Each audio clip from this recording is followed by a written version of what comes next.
Hey, what's up, lovely people? It's Nana here again. I think I'm doing something differently today because I'm seeing somebody who is, I'll say she's different.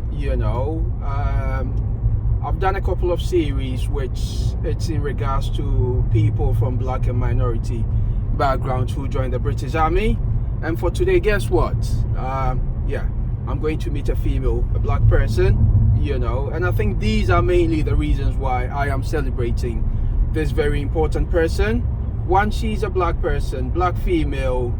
She left the British Army. She's doing amazing things in terms of working for the NHS as an operational department, ODP even, right? I think when we meet her, she will tell us about that, You know what, just hold on a minute, just watch the scenery here. I'm driving past a lake, which is called Pst Theodora. It's a beautiful place, which, okay, back to it again. So yes, I'm meeting, the name is Pst Theodora. She's well known in Ghana as a music artist. But, I think this will give us a bit of background. I would say she's a soldier for Christ. She's a soldier for God in terms of her faith. So, if you are in Ghana, you want to know about Pst Theodora's military background, this interview will definitely give you that. But also, as young black people in the UK as well as other parts of the world, if you are thinking, is the army for me? Guess what? We are going to meet somebody who actually served. And I'm really chuffed. I'm really, I'm really buzzing to meet Pst Theodora. So just come with me so that we can meet her, for her to be able to tell us about her journey. Meanwhile, drive with me and let's meet her.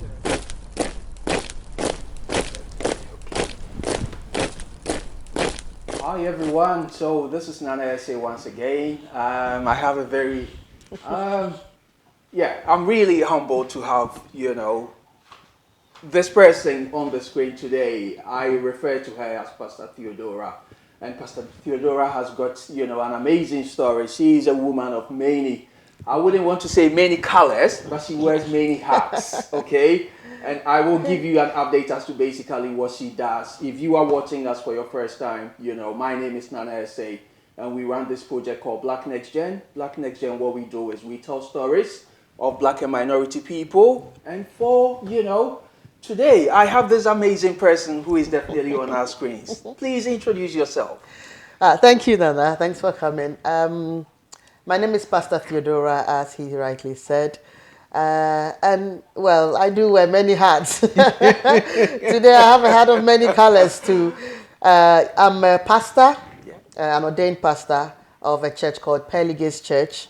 I'm also a gospel artist. Okay. As part of ministry, I also do counseling, a lot of marriage counseling especially. I'm also an anesthetic practitioner. Hold on. So, you know what? Pst Theodora, wears many hats, just like I said. But I think, let me just take you one bit. We are not doing any Sunday preaching, okay? For you to turn off your screen if you are not of a particular faith. But let me share one thing. Pst Theodora has got a history, and I think that is exactly one of the main reasons why we had to find her. Yeah. She is in a very unique situation in terms of her early, maybe career pathways. Yeah. Let's start from there. Pst Theodora, you were in the British Army. I was. With you? Oh, those days. She talks about those days with pride, and I think I definitely celebrated. I'll tell you a story. When I went to my regiment as a soldier, I met Pst Theodora and I said to myself, female soldiers, and I think, we are looking at blackness. Yeah. And this is the situation where, even in the situation of, diversity, she was in what? A profession where predominantly were males. Yeah. Tell us about it. What made you decide to join the British Army? Well, I was actually a post-woman. For some reason, a lot of the things I've done are male-dominated. I don't know why. Maybe it's got to do with my name. I'm called Asantewa, Asantewa. Keep going. So for those who know the history, the Ghanaian history of Yaa Asantewaa, she was a female warrior, a female leader. So I think that there really is something in the name. That's you know, my faith believes that there's something in the name. So maybe it's got to do with that. Wow. But I was a postwoman in London. And one day somebody said to me, you could be in the army, you know. And I thought, army. But they persisted. They said the army gives a lot of security, you know, job security, homes, you know, you have a good home to live in, you have a career and all of that. And the more he talked about it, the more attractive it sounded. Okay. So one day when I finished my walk, when you go around to deliver, we call it a walk. So when I finished my work one day, I thought I'll just pop into the careers office and ask a few questions and see where it leads. They were so excited. I went in my uniform. They were so excited to see me, and they encouraged me even more. Okay. So that's where it started, really. So I went again and again, and then I thought, well, let's see. I wasn't very hopeful, because I wasn't very sporty. I wasn't a sporty type of person. But one thing led to another, and I managed to, pull through, and this is where we are now. Whoa. So I know the British Army has different campaigns of wanting to recruit people from black and minority backgrounds. Yeah. This is one of them. You know, she wasn't just the ordinary, person who you would have possibly assumed to be that you can definitely join the army. I'm sure I was so not. Okay. In fact, I had a friend back home, a colleague in the University of Ghana, and when he heard that I joined the army, he just didn't believe it. No chance. So he came for a visit, and he said, I will have to see you enter the camp. I was still in training at that time. Wow. He said, I want to see you enter for the soldiers to open the gate and let you in before I believe what you are telling me. Wow. So he went with me all the way from London, went on the train with me to Pembrite. Wow. Yes. Went on a taxi from the station to the camp and waited with the taxi for me to enter the gates before he went to say, it's true, she's actually in the army. So I was not what I would say army material. Wow. But when I made my mind that I would go that path, I did. So it's possible. So I think I will definitely put that note out there to all our young people who are watching us. I served my time, Pst Theodora also served their time. So we are telling you about the diversity in the army. You may be a male, you may be a female, but the bottom line is if you choose to take that particular pathway, you should be able to do it. That's right. Tell me about army training.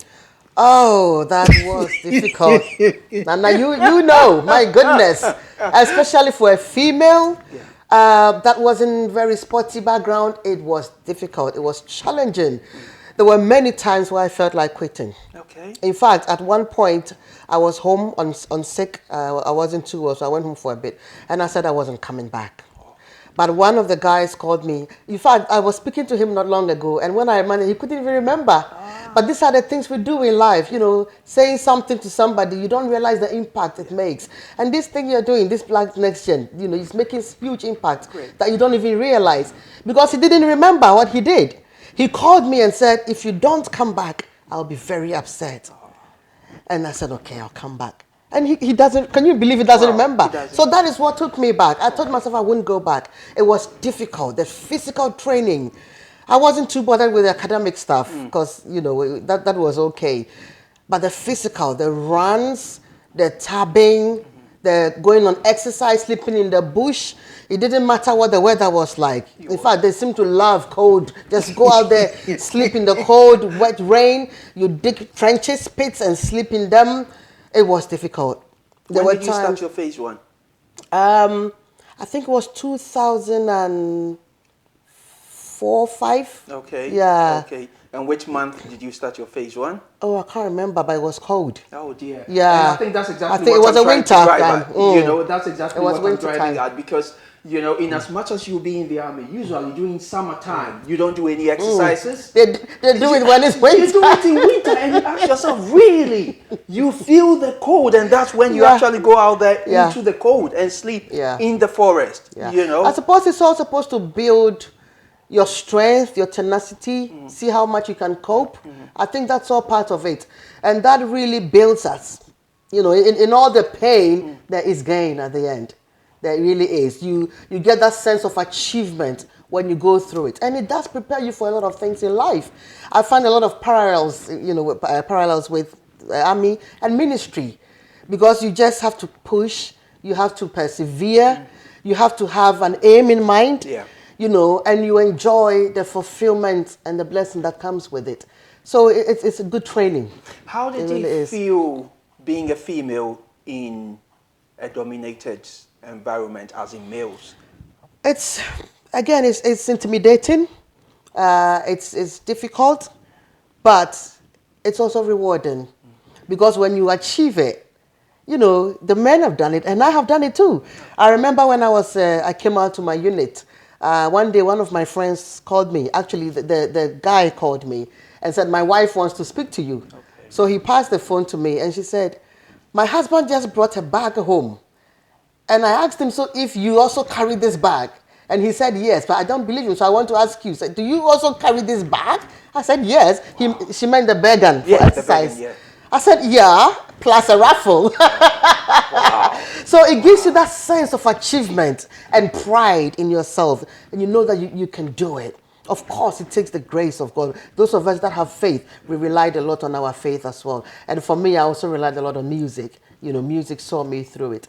But I'll tell you something. When Go I ahead. started training in Pembrite, I wasn't very confident, like I said. But after a while, and with the other ladies, because as a troop, we're all ladies, Okay. we started noticing the difference, Okay. physically, Yeah. mentally, we were gaining something. Confidence. And when I was going back home as in when we had a break, Break, and going yeah. back to home in London, there was this flight of stairs at Clapham Junction. Okay. I used to go through If there. anybody lives in Clapham, make sure you check it out. Yeah. If you They don't, had this flight of like metal stairs, and I would be going up with my bag, not the bag gun, but my rucksack, Rucksack, yeah. on my back. And when other people were going slowly on the stairs, I would just go whoop, whoop, whoa. and it felt good. You could feel the difference. That's great. That's So great. yes, basic training was difficult. If I tell anybody it's not difficult, I would be lying. It was very difficult. You had to be mentally strong to be able to go through it.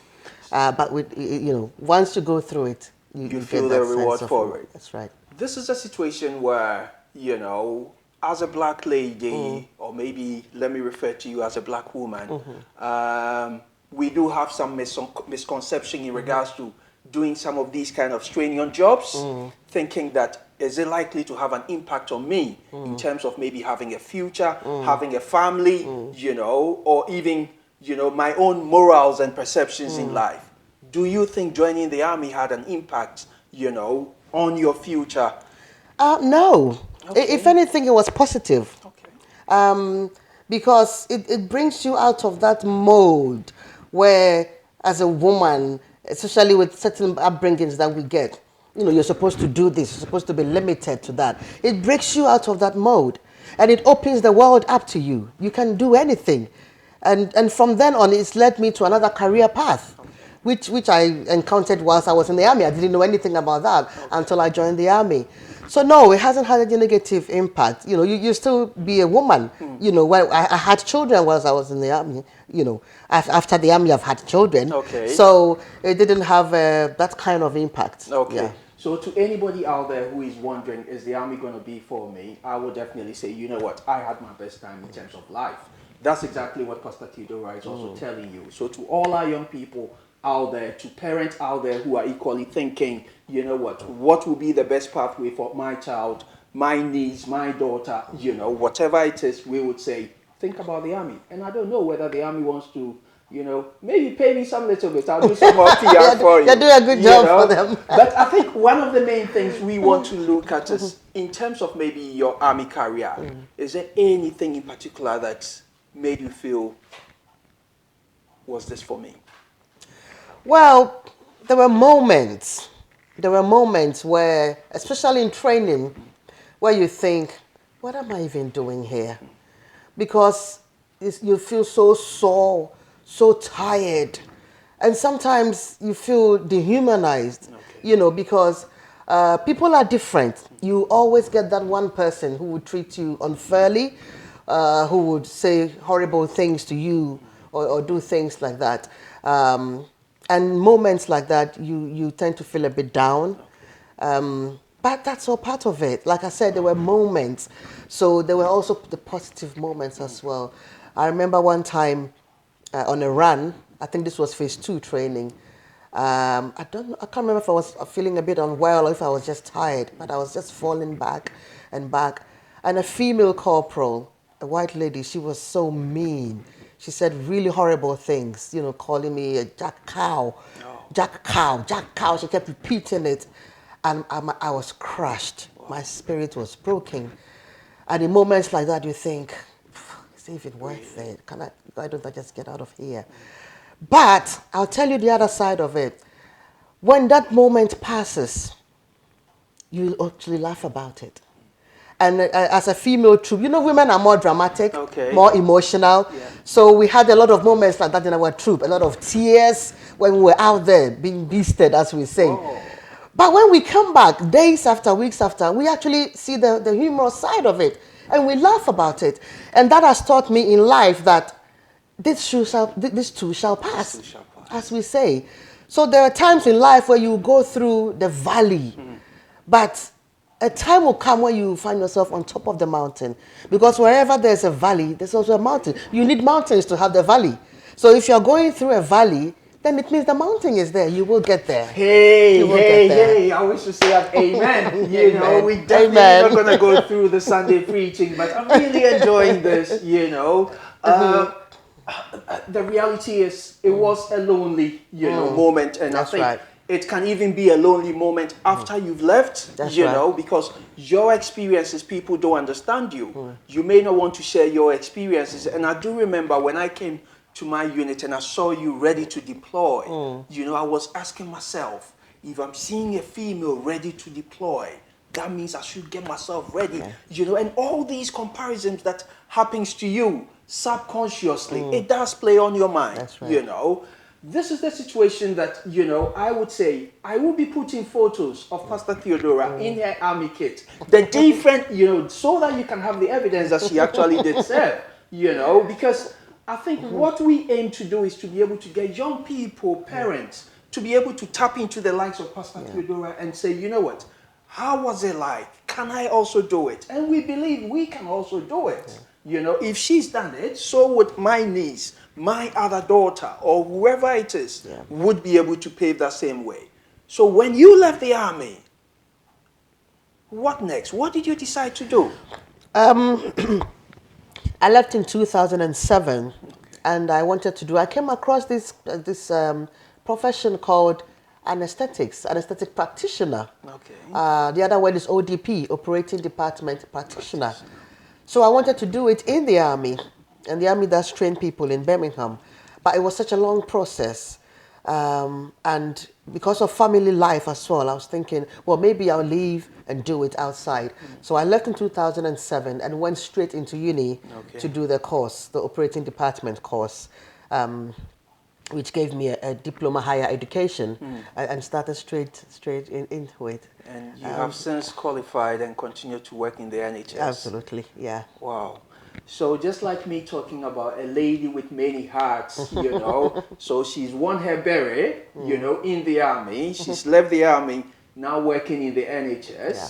But whilst working in the NHS, on your day-to-day, you are a presiding pastor as well. Tell us about that ministry. Right. So Pearly Gates Church, which I founded by the grace of God, it was birthed. It birthed as a desire, a fire that was burning inside of me. I never thought I'd be a pastor. It wasn't a plan or anything like that. The only thing that when I cast my mind back, because I'm into music as well, that was my passion. That was my passion. Album out. Hold on a minute. We'll talk about the album. Go ahead. Yeah. So ministry started with music. Okay. I've always loved to do God's work. My father was a pastor. He's so rest in peace. My mom has always been in church work. I was raised in a Christ Apostolic Church. So ministry was part of me. My father was posted to Koforidua where he started. He was in charge of the branch, a very small. In fact, it was just us as a family that started it. And I used to do the Sunday school for him. Yeah. Again in Sunyani, he was a leader there, and I used to teach Sunday school. Okay. And like I said earlier, I thought I was just helping. I didn't realize how much impact. Later on, when I was on Facebook, I was getting so many messages from children that I taught in Sunday school. Some of them I couldn't even remember. And the impacts I didn't realize. So I'd always kind of done ministry, God's work that way. And then I started my music. But along the way, in 2014, I had that fire in me to go into pastoral ministry. Not even to start. My mind wasn't there at all. It was just something way beyond me. And then I thought, this is a big step, you know. But it wouldn't go away. So I was thinking of Bible school, to go to Bible school. And then one day, around in the middle of the night, I just saw a message on my phone. And it was a scripture saying, fear not, do not be dismayed. I thought, Anyway, one thing led to another. And then I had a message that another person wanted to start a ministry. I said, that is it. That must be what God is saying. So I'll be helping that person. So I called them and I said, this is what I've heard. I want to help you because my heart is going to pastoral. And then the person later, they were excited to start with. Then they said, actually, I have to be honest. The more I pray about it, the more I feel like God wants you to plant a ministry. I said, oh, come on. You know, I want to help. I didn't say I want to say, oh, you go and pray about it then. So I went to pray about it. And the more I prayed about it, the revelations, the thoughts, everything that came pointed to that same direction. I said, well, Lord, if this is what you want me to do, then I will say, yes, Lord. So that is how it started. It wasn't, it was very daunting. You know, it was very daunting. But God has been faithful. It's not easy. Especially, like you said, with the many hats that I wear. And as a mother, a wife, all the things. And a full-time professional. I do, my work is full-time. And I do a lot of overtime and extra as well as part of it. So it's not easy. Guys, by the grace of God. I've got a lady, you know, Pastor Theodora is a mom of many hearts, you know, that's the bottom line. But she's not just, you know, staying back and not pushing in terms of where her passion is. There is an album out. It's a single, actually. Yes, it's called Your Praise. We're still promoting it. So thank you for this platform. That's fine. It's important. I think I will definitely put that link.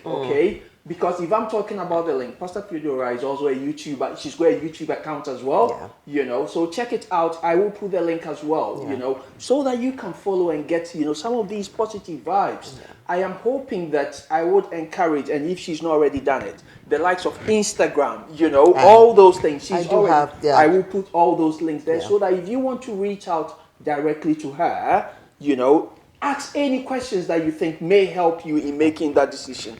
As what do I do next in terms of your life? I will definitely encourage us, guys. There are many of such pastors, you know, there are many of such ex-soldiers, there are many of such, you know, ODPs, you know, there are many of such music artists who are out there who can, you know, show our young people, show parents as to how to do it.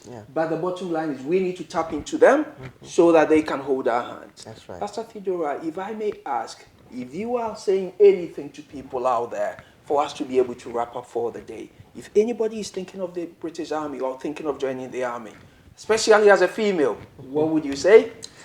I would say go for it. It starts with a decision. As with many things in life, and as a pastor and a Christian, a lot of our faith also starts with a decision. Everything starts with a decision. Make a decision. Have a goal in mind, because that is what will keep you going. Otherwise, you will turn back. And this is not just about army, but everything else. So make a decision. If you look at your circumstances and you think this is a path that will help me, that I can go, then go for it. You know, be strong in your mind, within yourself. And then if you're a person of faith, I am a Christian, I depended a lot on my God, I still do, I depend a lot on His grace. Then of course, He's there to help you, He will see you through. But He has given us strength, He has given us wisdom, He has given us tenacity. So pull it out. You know, it doesn't matter if you're a woman. God has given us a lot of mental strength as women. Men have a lot of physical strength, but women have a lot of mental strength. So draw it within yourself. And whatever you want to do, go for it. And I believe it is possible and achievable. especially with the Guys, help of God. people, we are talking about the strengths and everything. I'm really urging, I want to do a competition. You know, do we do a press up? Do we do a sit up? You know, what do we do in order for us to be able to show the strength? Because that's exactly what we're doing together. That's right. There was no difference whether you were male or female, but the bottom line is the mindset definitely helped you That's to keep right. going. Pastor Theodora, I will say thank you very You're much welcome.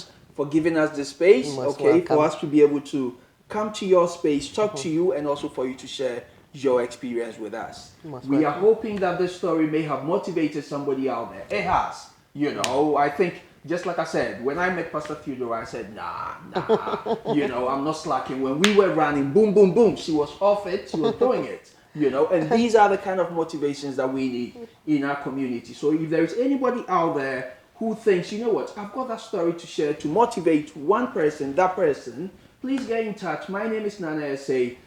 You can definitely find the Black Next Gen Project on Instagram, Facebook, Twitter, as well as all other medias. You know, get in touch, and yeah, we will be more than happy to talk to you in order for us to share your story. And until we come back to you again, thank you very much. And Thank you. Thank you very much. Thank you.